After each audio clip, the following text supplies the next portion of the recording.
మహానందిలో మహాశివరాత్రి బ్రహ్మోత్సవాలు ఘనంగా ప్రారంభమయ్యాయి. 6 రోజుల పాటు జరిగే ఉత్సవాల్లో భాగంగా ఉదయం ప్రధాన ఆలయాల్లోని స్వామి అమ్మవార్లకు ప్రత్యేక పూజలు నిర్వహించి కంకణధారణ చేసి వివిధ రకాల పూజలు చేపట్టారు. రాత్రి ఆలయ ప్రాంగణంలో ధ్వజారోహణం చేశారు. అనంతరం స్వామి అమ్మవార్లకు రావణ వాహన సేవను ప్రారంభించారు.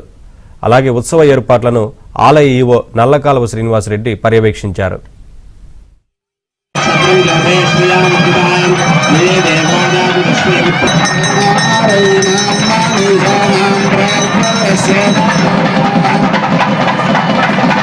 వివిధ రకాల పూజలు చేపట్టారు. రాత్రి ఆలయ ప్రాంగణంలో ధ్వజారోహణం చేశారు. అనంతరం స్వామి అమ్మవార్లకు రావణ వాహన సేవను ప్రారంభించారు. అలాగే ఉత్సవ ఏర్పాట్లను ఆలయ ఈవో నల్లకాలువ శ్రీనివాసరెడ్డి పర్యవేక్షించారు.